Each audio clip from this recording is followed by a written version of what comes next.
एक बार की बात है, एक जवान लड़का रहता था। पहाड़ी के ठीक नीचे एक छोटे से गांव में लड़का सारे गांव में प्रसिद्ध था।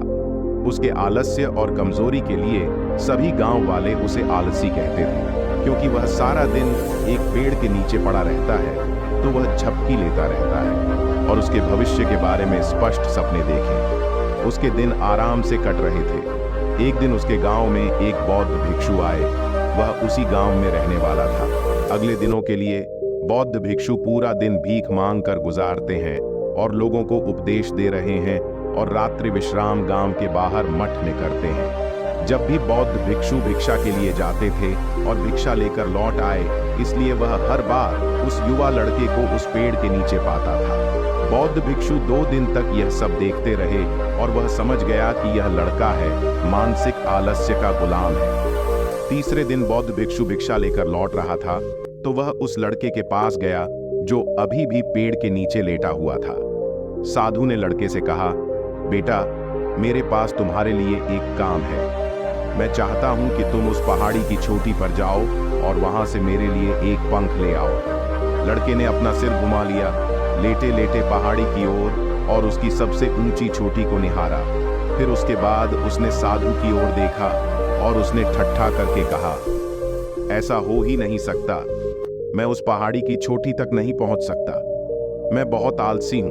बौद्ध भिक्षु ने मुस्कुराते हुए कहा, अरे, लेकिन जिस पंख की मुझे तलाश है इस पहाड़ी की चोटी पर भी नहीं मिलेगा। ये गुफा में मिलेगा, इस पहाड़ी के दूसरी ओर, जिसके लिए आपको इस पहाड़ी की चोटी पर चढ़ना होगा और दूसरी तरफ उतर जाओ। लेकिन यह कोई साधारण पंख नहीं है। ऐसा पंख आपने आज तक नहीं देखा होगा। यह एक बहुत ही दुर्लभ और सुंदर पंख है। जिसने अपनी रोशनी फैलाई साधु की इन बातों से लड़के के मन में जिज्ञासा जाग उठी। आज से पहले उसने ऐसे पंख के बारे में कभी नहीं सुना था और ऐसी रोमांचक यात्रा के बारे में सोचते हुए वह अंदर ही अंदर उत्साहित हो गया। इसलिए उसने साधु की चुनौती स्वीकार करने का निर्णय लिया और वह पहाड़ी की ओर चल पड़ा।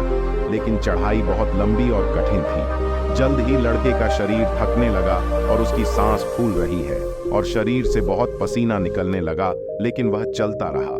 जैसे ही वह ऊपर चढ़ा, वह खुश और उत्साहित महसूस करने लगा, जिसे उसने पहले कभी महसूस नहीं किया था। आखिरकार जब वह पहाड़ी की चोटी पर पहुंचा, कड़ी मेहनत और लंबे प्रयास के बाद, तो वह पूरी तरह से थक गया था, लेकिन वह बहुत खुश था। वह अपने आप में संतुष्ट महसूस कर रहा था। उसके चेहरे पर एक योद्धा की मुस्कान थी, जैसे उसने कोई लड़ाई जीत ली हो। उसने पहाड़ी की चोटी से नीचे देखा और उसके सामने बहुत सुंदर दृश्य था। उसे अपने अंदर एक उपलब्धि का एहसास हुआ जो उसने पहले कभी नहीं किया। लेकिन असली चुनौती तो सामने थी। लड़के को पहाड़ के दूसरी ओर उतरना था और गुफा ढूंढनी थी जहां फेदर से मिलने की बात कही गई थी। इससे निकलना और भी कठिन और खतरनाक है, चूंकि ढलान बहुत तीव्र थी। लड़का लड़खड़ाकर गिर गया चढ़ाई के दौरान कई बार। तो वह डर उसके अंदर भी था, लेकिन साधु को पंख लाने का वादा करने के लिए वह आगे बढ़ता गया। काफी खोजबीन और कड़ी मेहनत के बाद जब वह अंततः गुफा तक पहुंच गया, तभी उसने देखा कि पंख वहीं पड़ा हुआ था जो छनी हुई रोशनी में चमक रहा था। गुफा के प्रवेश द्वार से आ रहा है। उसने पंख उठाया, लेकिन उसकी सुंदरता देखकर दंग रह गया। वह काफी समय से पंखों को निहार रहा है, लेकिन अचानक उसे याद आया कि उसे अभी भी वापस जाना होगा। उसने अपने आप को देखा, वह पूरी तरह थक चुका था। वह चिंतित हो गया कि वह पहाड़ पर कैसे चढ़ेगा और साधु को पंख कैसे मिले। एक पल के लिए उसने हार मानने के बारे में सोचा, लेकिन फिर उसे याद आया उपलब्धि और गर्व की भावना। जब वह पहाड़ी की चोटी पर पहुंचा तो उसे क्या महसूस हुआ? उसे एहसास हुआ कि उसके पास ताकत है और इस यात्रा को दोबारा पूरा करने का दृढ़ संकल्प। वह पहाड़ी पर चढ़ने लगा। उनकी मांसपेशियों में दर्द था, पैर कांप रहे थे, फेफड़े फटे जा रहे थे। वह कई बार लड़खड़ा कर गिरे, लेकिन उन्होंने हार नहीं मानी। वह लगातार खुद को आगे बढ़ाने के लिए जोर लगा रहा था। अथक प्रयास और घंटों की मेहनत के बाद आखिरकार जब वह बौद्ध भिक्षु के पास पहुंचा और जब उसने उन पंखों को साधु के हाथ में रख दिया, तो उसकी खुशी का ठिकाना नहीं रहा। उसे लगा कि आज उसने अपने आलस्य पर नियंत्रण पा लिया है और उसने कुछ महत्वपूर्ण कार्य किया। यह भाव देखकर बौद्ध भिक्षु मुस्कुराए।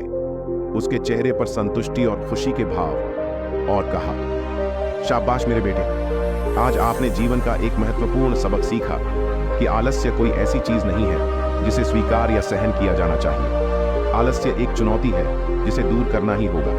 यह एक बाधा है जिसे पार करना ही होगा। और आलस्य को खत्म करने के लिए आपको अपना पहला कदम उठाना होगा। आपको अपने लक्ष्य की ओर जाना होगा और आपको चलते रहना होगा जब तक आप अपनी मंजिल तक नहीं पहुंच जाते। साधु की बात की गहराई समझ आ रही है और इसका महत्व उसने हाँ में सिर हिलाया।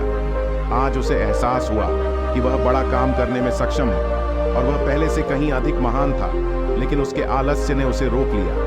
अब वह जानता था कि उसके पास शक्ति और संकल्प है किसी भी बाधा को दूर करने के लिए और संकट जो उसके रास्ते में आया।